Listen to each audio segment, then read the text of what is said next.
na buwan daw binusisi ng mga otoridad ang plano para sa seguridad sa pista ng itim na Nazareno sa Miyerkules. Tiniyak din nilang matibay na ang gulong ng andas para hindi na daw maulit ang aberya noong isang taon. Kung inyo maalala, inaabot ng halos 24 oras ang traslasyon pabalik ng Quiapo Church. Nakatutok live si Cesar Apolinario. Mel, 2 araw bago ang pista ng itim na Nazareno, tiniyak ng mga otoridad na plansyado na ang traffic at security plan dito. At katunayan, mula noong 1 linggo ay inaraw-araw na nila ang pagtingin dyan sa mga kaling daraanan ng prosesyon. Mahigit 8 milyong katao ang nakiisa sa selebrasyon ng pista ng itim na Nazareno noong isang taon. Dahil taon-taon na daragdagan ng mga deboto at mga taong tumututok sa selebrasyon, ayon sa Manila Police District o MPD, posibleng pumalo sa 10 hanggang 11 milyon ang makikiisa ngayong taon. Kaya 6 na buwan nilang binusisi ang security at traffic plan. Bukod sa 3,000 naka-uniforming pulis na popose sa Luneta Grandstand at Quiapo Church, may mag-iikot sa mga kaling daraanan ng prosesyon, katuwang ang traffic enforcers na magmamando sa trapiko. Kailangan ding tutukan ng mga banyagang deboto at foreign media na nadaragdagan din taon-taon.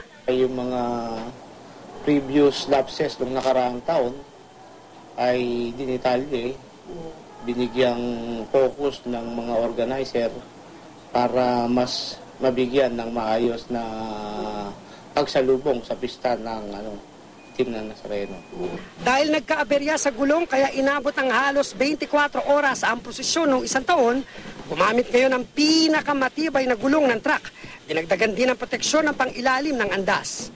Dahil tiyak daw na hindi napapalya ang sasakyan ng Itim na Nazareno, pagmumonitor naman sa kalyeng dadaanan nito ang pinagtuunan ng pansin ng pulisya. Sa matataong lugar, may mga nakaposte na para magbantay at magpaalala sa mga tao na mga dapat gawin. Kinunan pa ng litrato ang mga kalyeng gagamitin sa ruta. Maganda wala na yan para malinis yung daan ng Nazareno. Kailan malinis yan?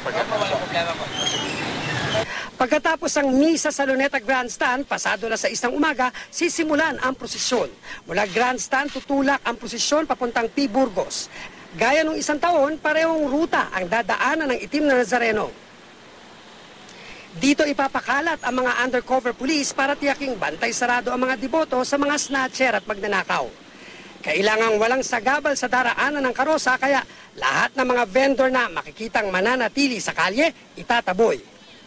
Tulong-tulong ang mga ahensya ng gobyerno, NGO at lokal na pamahalaan para masigurong magiging maayos ang selebrasyon ng Pista ng Itim na Nazareno. Mel, paalala lang ng pulisya na yung mga deboto na pupunta rito sa January 9, sa Wednesday, ay kung magdadala sila ng bata, wag na lang daw ididikit sa mga maraming o kapal ng mga tao na nariyan. At yung mga buntis, yung mga matatanda, yung mga may sakit, may mga kapansanan, sana raw ay gumilid na lang kung talagang hindi maiwasan na pumunta rito dahil nga mga deboto yan. Samantala, Mel, may mga road closure na simula sa January 8 2013. 8 a.m. dyan sa may Katigbak Drive and South Drive ay isasara sa traffic. At sa January 9, sunod-sunod na yan. Bali, makibalita lang po kayo dito sa GMA 7 para po sa mga isasara at rerouting plan na itinalaga ng pulisya. Mel? Maraming salamat sa iyo, Cesar Apolinario.